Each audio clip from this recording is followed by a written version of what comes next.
Hi, hello to everyone. My name is David Noguera, and I'm the president of Doctor Without Borders, Médicos Sin Fronteras, Médecins Sans Frontières in Spain, and it's a real privilege to be here. First of all, I want to thank Campus Party not only for this opportunity, because you also know the whole event, its profits are going to benefit the work that MSF, that Doctors Without Borders, does across the world. And so we are extremely, extremely thankful. And to all of you also for your time. I'm gonna try to give a presentation that you will see. It's gonna turn more into a request. So for some 20 minutes, and then hopefully we'll get some questions from you guys. So bear with me, and I hope it's going to be an interesting session. Also, a message. We're going through a very difficult situation due to the COVID pandemic, as you all are very much aware. So I hope all of you and your people are well and safe. And let's hope that all together we shall be able to overcome this situation in a short time. My talk is about a virus without borders. So yeah, I work in an organization called Doctors Without Borders. I guess you are quite familiar with this organization. It's quite well known. But basically, as a medical and humanitarian organization, we work in emergencies, basically in acute situations linked to conflict, natural disasters, outbreaks, or nutritional crisis, in the places where people are in the most vulnerable situation. And we are, as I said, an emergency organization. We engage when the situation is worse or most critical, and then whenever it's kind of back to normal, we retrieve resources to deploy them elsewhere. And talking about without borders, I think we have to reflect also on the concept of globalization. Some people, insist, and they come with a definition of globalization that is basically an economical one. So they understand and they tell us, and some people even believe that globalization is about sitting in front of your computer, and from your home you're able to buy anything around the world, food, goods, whatever, clothes, and then in exchange for your money. And this is globalization, and it's mainly economical, and it's an amazing thing.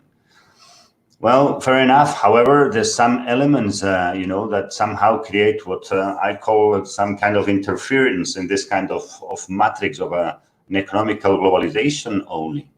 You have the situation of people who are refugee or displaced. This is not new at all. And during the World War II, back in the 40s, around 60 million people were refugees and displaced around the world. Well, this year, only in 2020, we're already above 80 million people who are displaced or refugees, and the COVID are only going to increase those figures.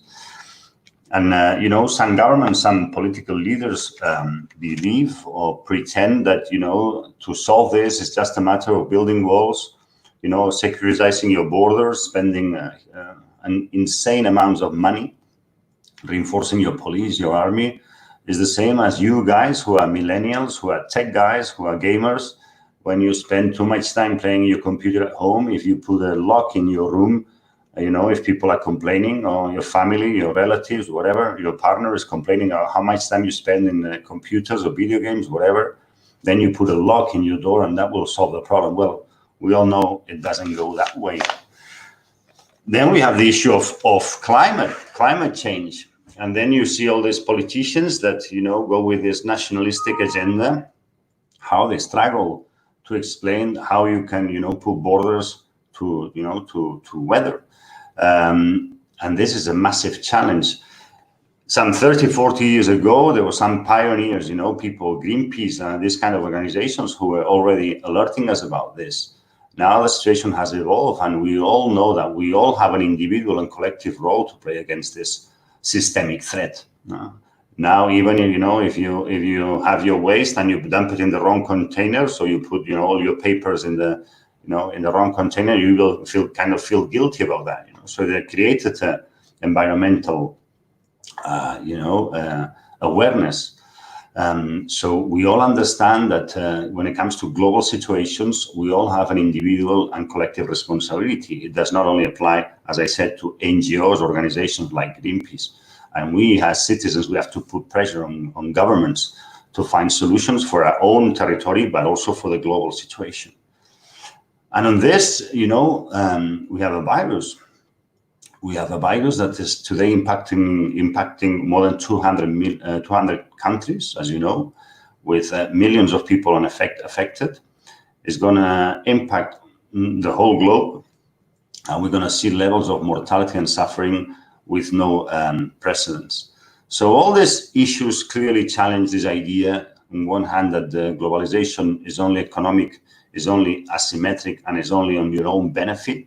But the reality, as I said, is that global problems require global solutions. We are all responsible for the causes and therefore the consequences of those issues. So we all have an individual and collective responsibility. And you may question yourself, saying, I mean, do I have the power to do something? So there was this famous Portuguese and Spanish writer, Saramago, who got a Nobel Prize. And he had a beautiful sentence that basically he said, there's two superpowers in the world. One is the US, and people allegedly would say China today, and the second one is yourself. So we have to understand that, yes, we have power as individuals and as a collective, and we have a responsibility to exercise that. I started mentioning, talking about no borders and talking about Doctors Without Borders. Let me explain you a little bit this organization, and I'll try to do that, given the nature of this event, which is for tech people and gamers. And I don't want to downplay the situations that in MSF we go through, but as a kind of video game, because, when you join MSF and you leave to one of our interventions, we call that a mission. So you go through your first mission, and then a second mission, and then a third mission. So it's kind of, if you wish, similar to a video game, where you keep going through different missions, until you get to the end of the game. So let me share a little bit of my story in MSF. I joined MSF back in 2001, and my first mission, I had some kind of objectives, and I had some challenges that I have to overcome, And basically, it was flying to the Canary Islands, so some islands in Spain, where some refugee populations, some migrants were coming from west of Africa, and jumping into the sea with a boat and sailing for 3, 4, 5 days and arriving to the Canary Islands in very hard conditions. And there, the Spanish police, kept them those days in an airport in very hard conditions. I mean, it was a former airport; it was not operational anymore, and the conditions where these people were kept were absolutely not acceptable. So we went there, and the objective, it was more, a speaking out intervention. It was more about denouncing this. So we spent 3 days there, giving visibility to the situation. So the media was there with us, and we put political pressure, and the problem was somehow solved. At least the problem for these particular people, the airport was closed. So that was quite a success. So then the first mission was accomplished. So I was ready for a second one. So, in your MSF career, like in a video game, if you wish, you start in the lower ranks, as a kind of field member, and then you start getting more responsibility, more skills, more tools. So my second mission, this was 2002, I went to Somalia, to Mogadishu. Somalia is this amazing and beautiful country full of wonderful people. But, since 1991, they have no government. So there was a cholera outbreak, and we were the only organization dealing with this situation in the capital, in Mogadishu, with 1 million people. And we had to engage with the different warlords, controlling the different areas of Mogadishu to allow us, so we could be safe and operate in such a complex environment. So I was there for some 3 or 4 months, and, finally the outbreak was over. But then, I had a second stage for my Somalia mission. So I'd stayed around, also contributing to settle hospitals and health centers in Mogadishu and in 2 cities to the north of Mogadishu, Johar and Aden Jebel. So that took me 11 months. My third one was in Congo. Congo is an amazing country, beautiful, but there's been a conflict ongoing for decades now. And I was sent to a south province of Congo called Katanga, and there I was already a project coordinator. So I have more responsibility, I have more tools, I have more capacity, I have more budget. And this was a nutritional crisis in a place where this conflict is happening also due to all the minerals, wood, materials, all the goods they have in Congo. Some of these minerals used to build the computers or the tablets we are using to communicate between ourselves. So this was a nutritional crisis due to this conflict, and we started there. And at the end of the day, we settled a full-blown hospital with all services, and I spent some 6 months. So then the next mission was Darfur. Then I went back to Congo. Then I went to Ivory Coast, Angola, Tunisia, Yemen, etc., etc., etc. So I've been now. Next year is going to be my 20 years in MSF. And now I'm currently the president of MSF in Spain. And this next year is going to be my last one, because I think that 20 years, it's time enough. So it's time for young, new people, millennials like you to take over, in order to ensure a healthy renovation, in this organization. So somehow now, 20 years in this game, I'm faced with the most difficult mission of my entire career. And this is the fight against this outbreak. And I can assure you that even that now I'm experienced and I have a solid background, I need help. We need help. So this conversation is going to shift from a presentation to a specific request. And this is that we all need to get involved in this unprecedented challenge of this outbreak that is already, but is going to just create unprecedented levels of mortality and suffering. So if this was a video game and this was a mission, the objective would be to try to save as much more lives as possible, try to reduce suffering, particularly to the most vulnerable people, and also try to preserve the dignity of these people, And this objective of this mission, I think I have to explain a concept, which is what we call the excess of mortality. So every day in any place around the world, people die. And they die because medical causes, but also structural issues, education, economy of a particular context, etc., etc. Now, when you have an excess of mortality, that is what we consider an emergency. And we are seeing in all the countries impacted by the COVID an excess of mortality because of the virus. This excess of mortality is going to be followed by another excess of mortality because the systems of health, the health systems, particularly of the most vulnerable countries, are going to collapse. So the rest of diseases, call it malaria, nutrition, whatever, malnutrition, are also going to generate a higher level of mortality. Of course, the health system workers are going to be impacted by this. And it's a duty of all governments and all of us do our best to protect these people who are the frontline workers. And, and to whom I'm extremely thankful for the extraordinary commitment they're showing in the face of this unprecedented event. Following this excess of mortality, the outbreak is also going to create a financial crisis. So we're going to see the vulnerable people, being deprived of the necessary means to access health, access proper food, etc., etc., etc. So basically, this is the challenge. We have to reduce this excess of mortality. So we have to reduce, in one hand, the number of cases, and how we have to do already that. We have to ensure protective measures. We have to use masks. We have to use social distancing. We have to use hygiene, personal hygiene and surfaces and everything. We have to very rapidly identify active cases and being able to, isolate these cases and their context and provide them with the necessary social network so that we can ensure that they are okay. We have to be able to educate and communicate about this outbreak, so people are aware what they can do and how to prevent getting infected. And also we have to reduce the mortality. So we have to very rapidly increase the hospital capacity in the places where this outbreak is already impacting or where it will affect in a later stage. We have to provide oxygen because, a lot of patients require oxygen as a part of the medical treatment. We have to build and expand our intensive care units. Only, I'm speaking from Barcelona. In Barcelona, we have 3,000 beds only in the city of Barcelona and the surroundings, 3,000 beds of intensive care unit. In entire Africa, in the entire continent, 5,000. So that's going to be a massive challenge in this issue. And we're going to have a lot of obstacles. Let me be clear. We're going to have mediocre leadership, populists who are going to deny the impact of this situation.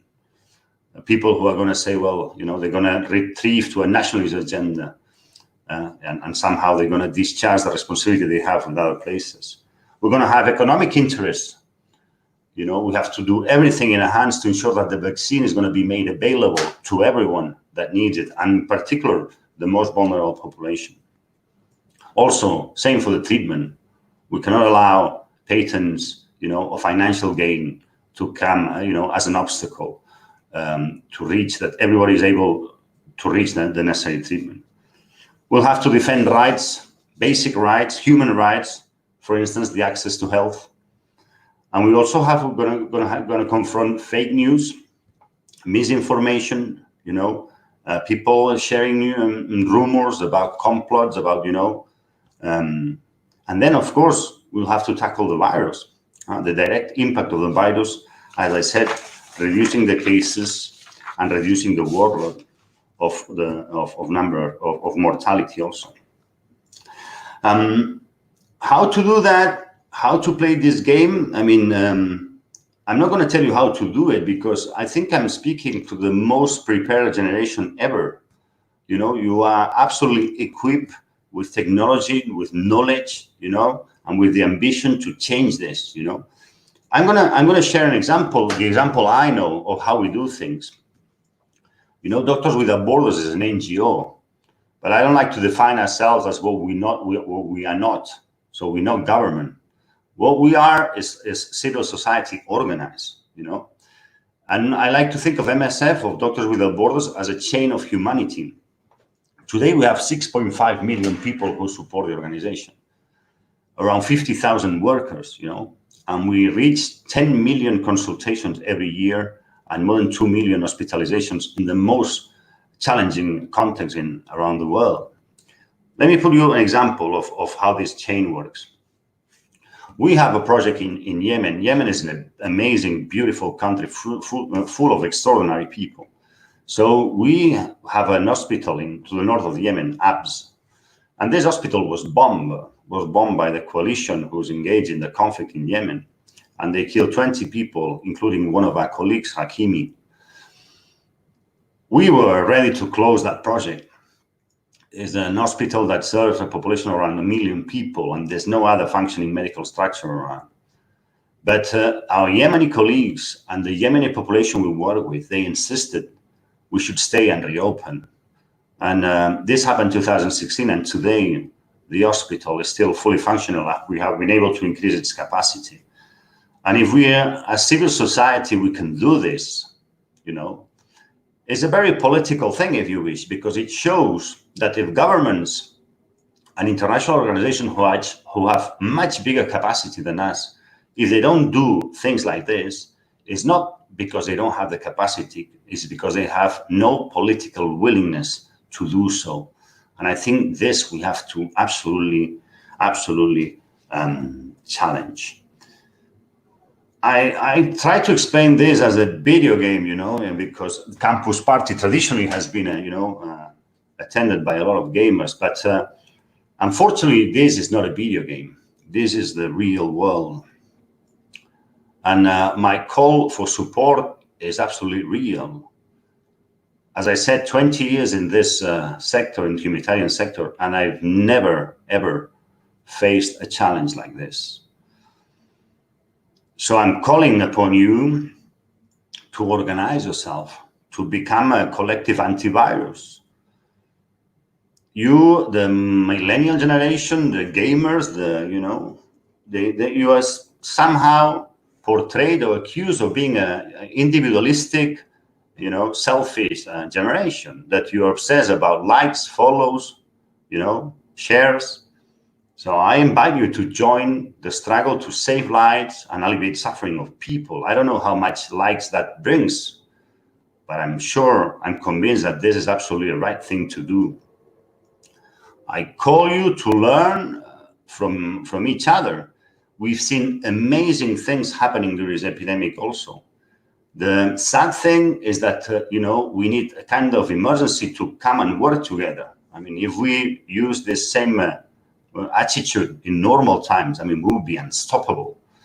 But I've seen communities of makers coming together all across the world and designing respirators, ventilators, I've seen people across the world coming together and sharing information, scientists from any country in the world, sharing papers, sharing all the information in order to push everything we need for the vaccine or for the treatment.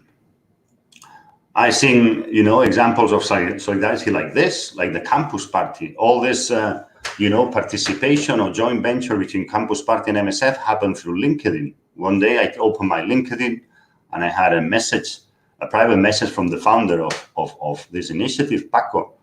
And he said, well, send me an email. And here we are, in this amazing event, coming together to try to build this global antivirus. And above all, I think that you have to own this moment. This is a changing episode in our lives. We will always remember 2020 as the year of COVID. And it's your generation, it's your responsibility to be able to tackle the issues that my generation, we haven't been able to do so. I went to Central African Republic a couple of years ago. And I was already the president of MSF Spain. So now when I go to the field, I have a much more institutional role than an operational. So I meet people, basically. I meet political leaders. I meet, rebel factions. So I spent a week in Central African Republic talking to people, discussing with all these people in order to ensure that MSF could continue to provide the badly needed health services we are bringing to that country. And after a week, my last day, I was going back to that base. We have a project to the north of Central African Republic in Batangaf. So this was late, almost 6 p.m. in the evening. So we had to make it to the base before sunset for security reasons. And, we were driving back to the base, and suddenly this guy shows up from the middle of the woods, like waving to the cars, stop, stop. And it happened to be one of our community health workers. So we stopped, and he called our attention towards a mama and a kid, and this mama who was holding a 2 or 3 year old boy who was kind of semi-unconscious, so with a fever, so you could easily see it was a severe malaria, So we just put the kid on the car and the mama too. We drove the 15, 20 minutes we had left to the hospital. And once we got there, the kid was safe, he got treatment, and the next day he was fine. So I have no idea of the name of the kid, no idea. I have no idea, the name of the village where this happened. The only thing I know is that the kid is fine, because this is what we have to do, and this is what we believe. We believe everyone, regardless of any circumstances, has the right to access quality medical care. There's a sentence in the Talmud, the sacred book of the Jews, which is also mentioned in this famous movie, The Schindler's List, that says that, if you save a life, you save the whole world. And, and this whole event of Campus Party is under the label of rebooting the world, or reboot the world. So I suggest we come together and we reboot the world by rebooting one life at a time, because maybe, rebooting one life is a very practical way of rebooting the entire world. So thank you for this wonderful opportunity. I want to thank all of you for attending, and also to the organizers. I don't know if we have too much time left because I speak too much. I think there's a question. How long do you think economy will be activated? Oof. I have no idea. I mean, I have much more questions than answers. I wouldn't take the risk of, like some kind of prophets that you see around that come, with a kind of clear roadmap of what's going to happen. What I know is that we have to insist, we have to fight hard, guys. We have to push. There's no alternative because everything is at stake. So I think we just have to keep pushing, pushing, pushing, as convinced as I am that, in some months we'll be in a much better position. But we have to come out from this in a collective way. That's the only fair way of coming out, and the only real way, because I think we all understand by now that if we only take care of the issue in one side of the world, it will come back and hit us again.